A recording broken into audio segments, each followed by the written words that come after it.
Welcome to KC Desi. Indian politics is at a high state of alert right now. Not because it is the largest democracy in the world, but because there is a tremendous interest of the masses in the political system. Never has been the awareness so high, never has been the participation by the common man on the street so high in the political system. To understand this new trend a little bit more, I invited my friend, Mr. Sunil Prabhu, from Kansas City area. He's been here for many years. And we just wanted to brainstorm a little bit on what is the political current situation in India. And Sunil, first of all, welcome. Thank you.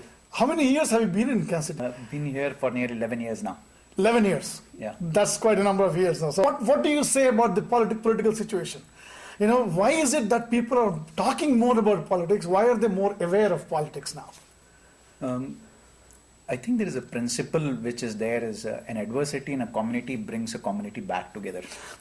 Absolutely. In recent time, a classic example is the spate of robberies against, or you say, involving Asian houses has brought our Kansas Indian City. community back together. Community watch happened. A lot of conversation happened is what can we do, from putting a Facebook page, from putting a community watch, to having an interview with the police department, and moving towards part of solution. The difference that happened in Indian politics is almost the same, is people have woken up from the slumber of Chalta Hai attitude.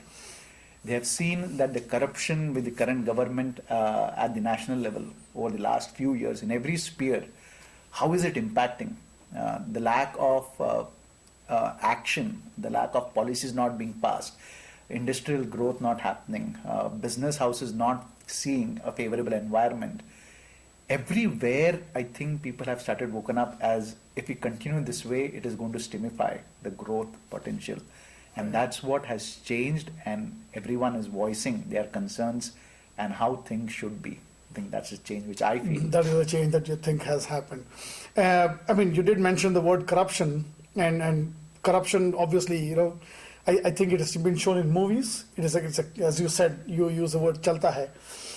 Corruption was a Chalta Hai issue, and it was very normal. And now we are talking about. We never talked about it before, but now we are talking about it. If you look, it has been there for a long time. It's not there only in recent times. A classic example which I'll give is, I think when Chandrababu Naidu was the Chief Minister of Andhra Pradesh, Right. he brought e-governance as this one, and he tied up with Microsoft to build it. E-governance itself was a solution for corruption, which is there. An ability to do all your government-related payments over a website and navigate through it was a solution for this one. Because there's no middleman anymore. There's no Yes. human beings looking at your cash or your bills or anything in between. So I think Automation. that was, my focus is more on that. Development is a solution for corruption. Giving Okay. opportunities for this Right. one, then the corruption will automatically be reduced. Corruption is there, but I think the answer to it has to be bifold. It has to be having more development to it. And then you would see somewhere like matured economies anywhere in the world, Right. the day-to-day corruption of haggling with somebody in a rickshaw, or haggling with getting your property tax paid, or getting your license renewed, or anything that could be which deals with a federal structure would go away. And that comes from development to a maturing economy, which is there. Right. What else can we do? What can we, for example, the NRIs, we are it's still Indians, but we are living here. What can we do more to be able to, what do you call it? You might want to call it a participation in the Indian politics. I think it's universal. Is the relationship or the connection to the mother and the motherland, irrespective of, is always the same. It's not only for Indians.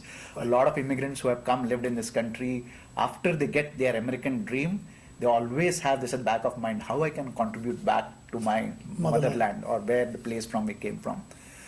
There are a lot of opportunities, a lot of avenues. And I think to begin with, I would say is a lot of like-minded people to come together and discuss and share ideas. This is a moment where it's a two-way street. Your ideas are there and people are there to listen to you. In the administration, in the political parties, a lot of professors from this are actually now scripting the economic policies for the next 2014 general elections. So each one of us, I think, in whatever sphere we are, I think we can come together here in Kansas City to discuss as a forum, or wherever you are as individual contributors and wherever state you come from, supporting candidates from your state or in your hometown. A lot can be done. I think we just need to come together for it. We just need to come together. Absolutely. I mean, there's obviously a lot of discussion that still needs to be happen on this issue of elections, and how I mean, where it will lean to. You know, I cannot still see the future where I know this party is going to go and or this is the person who is going to come up.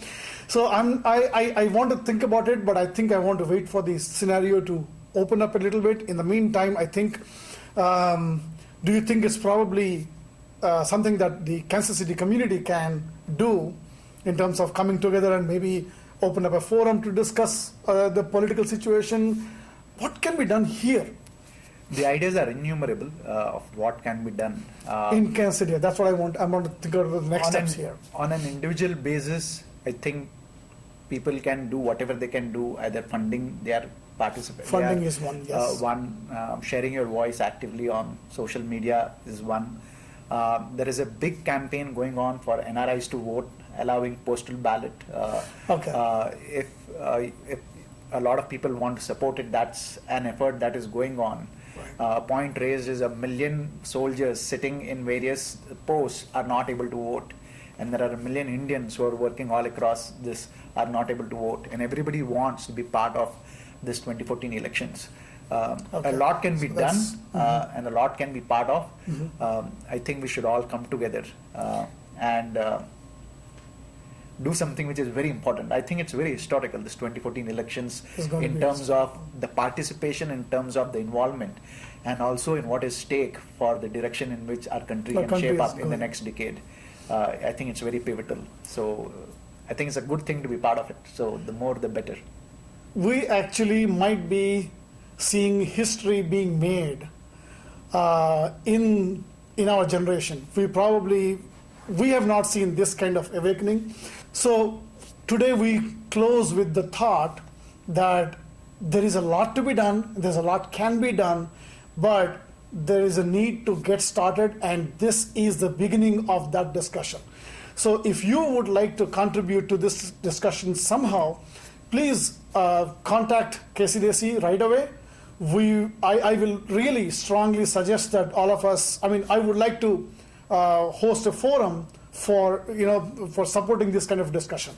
And Sunil, thank you very much for coming. It is a pleasure to have you with me as a friend and as a guest today. Thanks so much. We'll be obviously talking a lot more. Thank you. Thank you. Take care of yourself and take care of each other.